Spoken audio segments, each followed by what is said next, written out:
इस वक्त मैं इमरान खान साहब के साथ मौजूद हूँ। पाकिस्तान के सबसे बड़े फौजी एजाज करतारपुर की राहदारियों में आगाज है सबसे पहले 0 पॉइंट।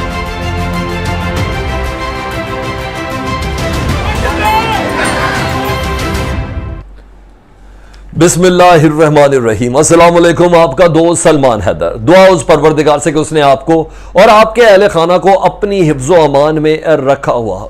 जो फूट डालना चाहते थे हुकूमत और किसी इदारे के दरमियान, यानी फौज के दरमियान, एस्टेब्लिशमेंट के दरमियान, उनको आज नहायत मायूसी हुई है।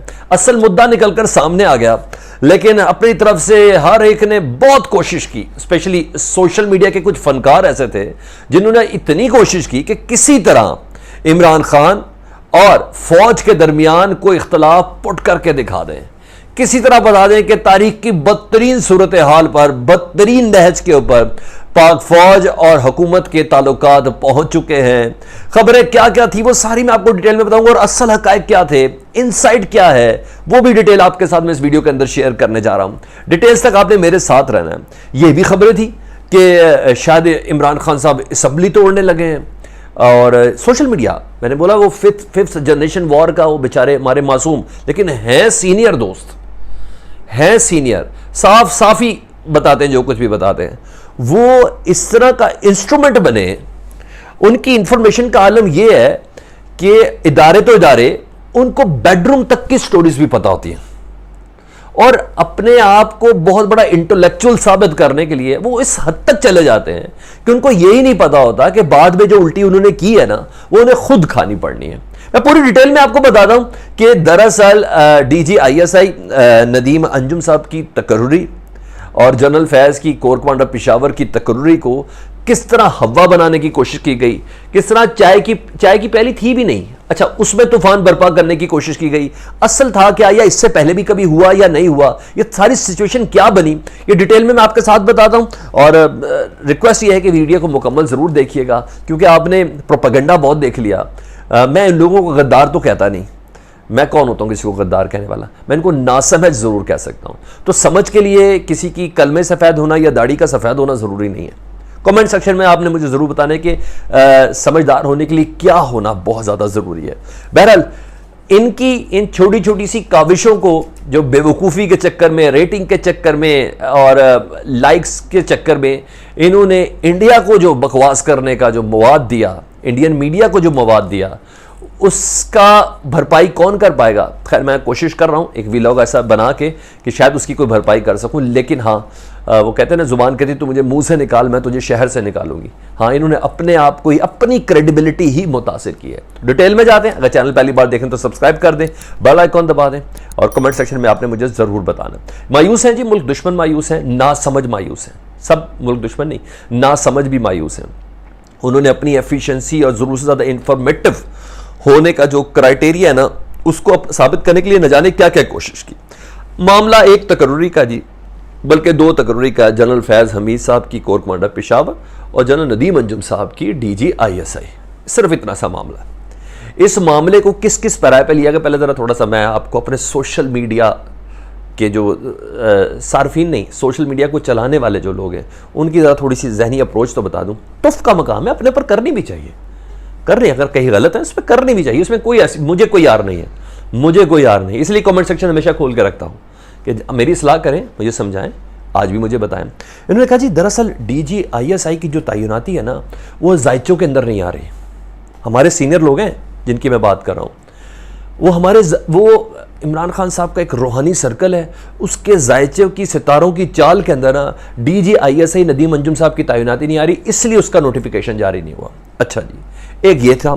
दूसरा, उन्होंने कहा कि तोहमात इतने ज्यादा हैं इमरान खान साहब के अंदर कि डीजी आईएसआई के मामले में मामला बहुत सीरियस हो गया, और जनरल बाजवा साहब के साथ उनके बिल्कुल फ्रंटल हो गया मामला, तू बदू बात हो चुकी है, और इमरान खान साहब अब आने वाले दिनों में असम्बलियां भी तोड़ देंगे। उन्होंने कहा नहीं, कोई कंप्रोमाइज नहीं है। यहां तक कहा गया कि इमरान खान साहब ने इससे पहले भी एस्टैब्लिशमेंट को कई बार ब्लैकमेल करने की कोशिश की, और एस्टैब्लिशमेंट कई बार ब्लैकमेल भी हो गई।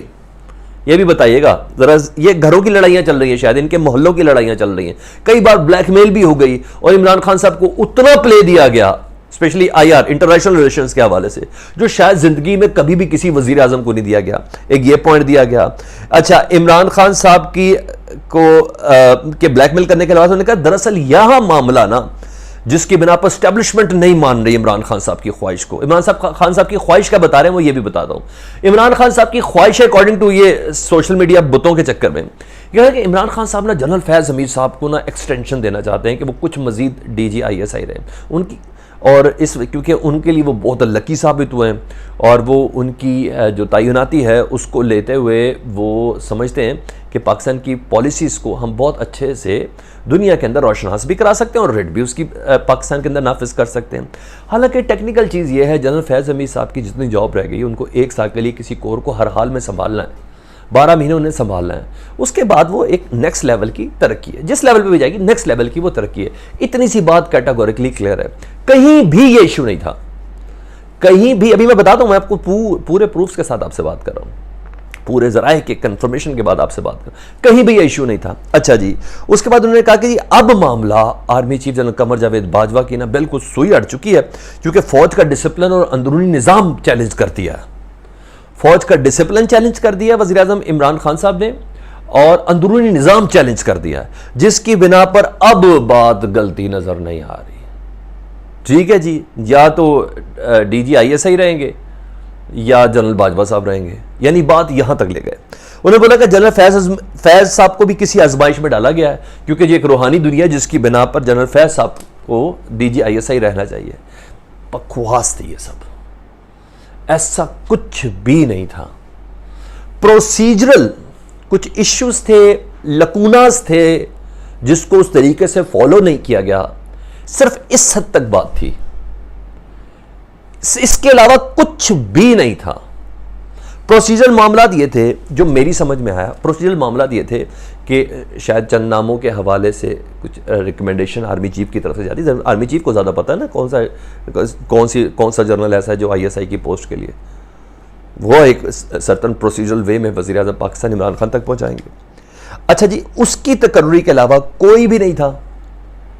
पूरे कानूनी तकाज़ों को पूरा करने के हवाले से वज़ीर इत्तलात फवाद चौधरी साहब ने सारी है, वज़ीर इत्तलात फवाद चौधरी का मुराद है वज़ीर आज़म इमरान खान बोल रहे हैं, रियासत पाकिस्तान बोल रही है, वज़ीर इत्तलात को इतना हल्का ना समझे हम, ठीक है जी, वो ही रिप्रेजेंट करते हैं रियासत को। वो क्या कह रहे हैं जी, प्रोसीजरल इशू थे जो मुकम्मल तौर पर हल हो चुके हैं और उन्हीं को ही फॉलो किया जाएगा, कानूनी तकाज़ों को पूरा करेंगे।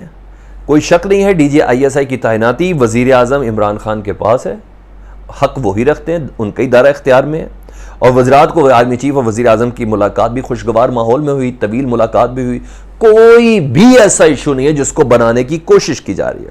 उन्हें कहा सिविल मिलिट्री ताल्लुकात आइडियल हैं, यानी जो कह रहे थे कि नहीं आइडियल नहीं है वो आज क्या करेंगे, काफ़ी अफसोस ही मिलेंगे ना।